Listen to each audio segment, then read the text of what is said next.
Let's get to some of the audio from Minnesota and Denver. The champ's been knocked out. Bye-bye. You know, it's interesting. The parity point you brought up. I saw Sukanik tweeted about basketball. That doesn't happen a whole lot. And he's like, some new fresh blood. This is great. And I saw the person that he follows our show account too, so maybe a 1080 listener, and responded to Sukanik's thing and was like, the NBA sucks. And I just thought, if you can't enjoy this NBA, then you just need to be honest and say, you don't like basketball anymore. Yeah. This league has never, not in any one era, there's never been more talent and depth in the league than right now. I would be willing to acknowledge. And it's not even close, by the way. No. The 90s, the 80s, all you sycophants of the 90s, 80s basketball. Not even close. You can just go cry to your mom. There's never been more talent and depth in the NBA than right now. My only complaint is too many of them in the Western Conference. Can we ship some of them to the East? Let's balance this thing out, or go a 1-16 playoff format. That's my only complaint. Okay.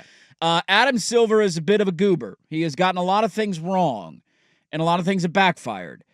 One of the things that I find fascinating to see, maybe it takes another 5 years to kind of look back and see how this all works out, is the way the new contract situation impacts teams and their ability to build and maintain these runs. Are you talking about the second apron? The second apron, right? So let's use Denver as an example, right? So Denver won a championship last year. They get bounced in Game 7. Everybody's shocked. Denver was supposed to win the title again. They got the best player in the league.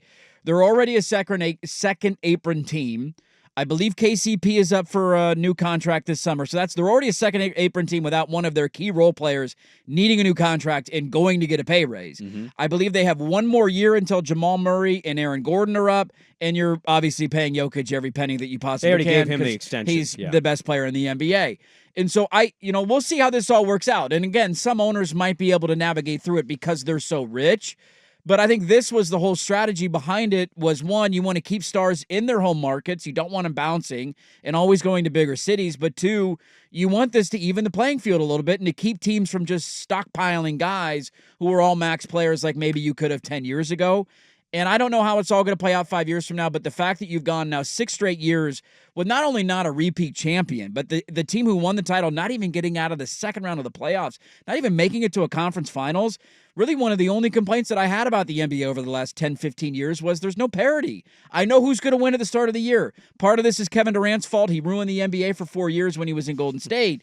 But outside of that, this is all I've ever asked for. It's give small markets Indiana's in a conference finals. Yeah. They're going to get swept likely, but they're in a conference finals. Minnesota's good and relevant. They've never been good and relevant. Denver has been terrible my entire life. They won a title. Milwaukee's been terrible my entire life. They won a title.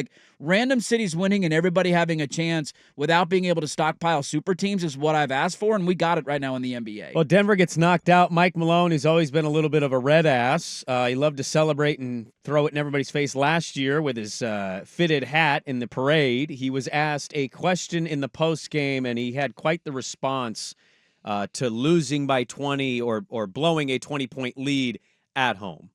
Next question, man. The season's over. That's what's hard. Being up 20. The season's over. You don't understand that. The season's over. It's hard. Stupid-ass questions. The team did a good job of getting me to root for Minnesota through this series, which is not what I had going into it. Mm-hmm. The Jamal Murray heating pad moment. Yeah, should have been suspended for Game 3. Then they get blown out in Game 6, and suddenly, I have an elbow. It wasn't the defense, and then he scores 24 in the first half of yesterday. Suddenly the elbow didn't seem to be a problem. So I find him kind of mildly annoying. And Mike Malone, who I think is a hell of a coach. Yes, he is. When things don't go well, he's ready to blow the top, and he's ready to get all pissy. Now, you can certainly say that is a bad question. I mean, they blew a 20-point lead in Game 7 on their own floor. Yeah. That's embarrassing, But just to answer the question quickly, you don't need to, we don't need to embarrass people, all right? It's not easy to be in those media rooms and ask those questions on live television and all the radio outlets. And you got to shout out your credential usually so everybody knows who you are when you ask the question. And they got Porter Jr., and I can't stand that idiot. So, Denver did a pretty good job in this series of getting me to root against them, despite how much I love Nikola Jokic. I mean, and Aaron Gordon. They won a title last year, so they get the laugh over that. To blow a 20-point lead, to be as dominant as they were in the first half, and then to get outscored by 30-plus in the second half, on your home floor in a Game 7, We are a fan base that has experienced tough blown leads in game sevens of big moments in the playoffs. We don't need to revisit those, but at least they weren't on our home floor and we weren't up by 20 in that situation. That one, if you're a Nuggets fan, that one stings, man. You're not going to forget it for a long time. Here was Ant. He was asked about the leader of Minnesota. I thought him and Kat in their post game, I couldn't recommend it more. It was highly entertaining, but he was asked about the leader and the face of their team, and Ant said this. It starts with our head coach, Chris Finch. He comes in every day, comes to work, he gets there early. He's thinking of ways to get me and Kat open looks.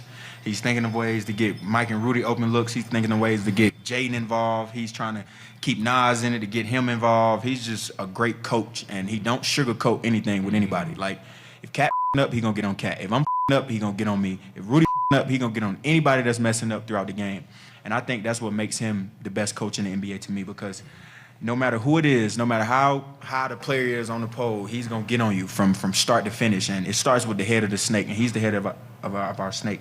And, we all listen to him, look up to him, and he do a great job of making sure we're ready to go every night. They're just a great team. They seem very genuinely like every time he's asked who was the key tonight to your win, Ant says, Jaden McDaniels. Doesn't hesitate. It's always Jaden McDaniels. They got the sixth man of the year. They got Ant. Kat and Rudy kind of turning the reputation around, making that trade look like a smart move this year.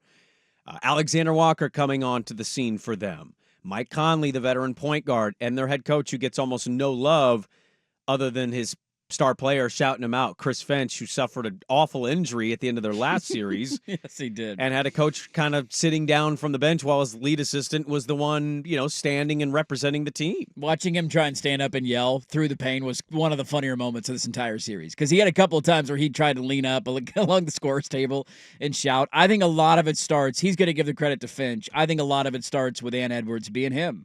Being a star player who's a great leader. And this was, you brought up the Karl-Anthony Towns stuff earlier in the show. He was the guy that was always banning about should Portland trade for him? Would that be a good fit with Dame? And I understood a lot of the detractors. I think one of the pro arguments for it was if you could get him around somebody where, one, he doesn't have to be the number one option, and two, who's an actual leader, who can give him some structure and give him criticism and be a good voice in his ear and motivate him. He's never had that in his career. The only star that he'd ever played with before this was Jimmy Butler, who's a bit of an odd dude who wanted to beat the backups in Minnesota and was only there for a cup of coffee, and then he was gone. Boy, it'd be great if Kat and Andrew Wiggins both got titles before Jimmy Butler. It would be hilarious, right? So I think a lot of the credit goes to Ant Edwards for getting all the guys to buy into their roles, to being the guy who you mentioned when they asked after the game, hey, who was the key? Shouting out somebody else immediately, giving credit to the coach, taking hard coaching, taking criticism. That's an underrated part. It's not an easy thing to do for these guys when they're max players and face of the franchise. Number one pick of the draft. Yes, they're a big deal. And so I give a ton of credit to him. And watching him, it sounds funny to say, but it is two small, quote unquote, smaller markets for the NBA.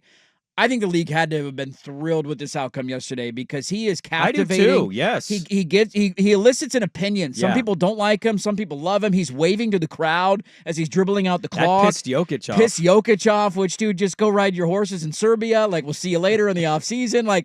I loved he's got that pizzazz. We'll talk about another athlete in a bit who has it as well. And there's just something captivating about him. He draws you in as a fan, and I love that we get to keep watching him. Swag, very quickly, because I want to move on from this. We've talked a lot of Wolves here. I want you are the play-by-play man on this show. Dirt's just a color analyst. I want you to rate that call. What a win for the Wolves. Down by 20. It did not look like this was going to happen. This did not look like it was possible. Down 20 early in the third quarter. The Wolves win Game 6. They win Game 7. And to the huge throng of Timberwolves fans behind their bench, Karl-Anthony Towns just staring at the crowd, enjoying the support.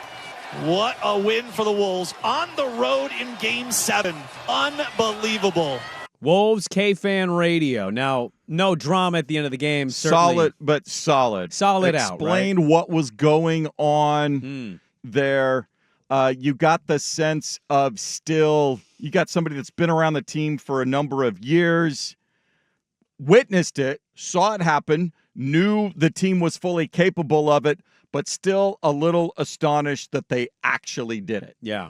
That's a good assessment of that call. Because it was a blowout kind of at the very, very end, and so there's only so much you can be drama-wise. Yeah. Now they go to the Western Conference Finals where they will take on Luka Doncic. 4 wins away, baby. A face of the league off, Luka and Edwards, here we go. The rooting interest is not like it's so easy to decide. Oh, yeah, it's not remotely It close. is. Give me the KG finals. I think most of America's rooting for Timberwolves. How do you not, man? Yeah. How do you How do Can not? we get Ant and Kyrie mic'd up, them talking to each other throughout the game? 'Cause Side I note- think Ant's going to guard Kyrie. I don't like the mic'd up things. Stop doing them. You edit out the best stuff because you're scared of the PG Well, crowd. Can we Like- stop doing the coach interviews too? Oh, they're Did you ridiculous. see the Those moment in need the to Knicks stop. Pacers I've game? maintained they missed that start of the shit- second quarter. Because they air these. And then they came back and then Stop. aired the coach interview with Rick Carlisle. I It's don't like, know hey, you're what making a lot of TV shots. producers in places or the NBA thinks that these are important and valuable I and hate 'em. enhance the anything. Stop no split way. screening Ant going, hey, come on, guys, as the actual game's being played. I know he's saying that. I can see it. What do you think he's saying?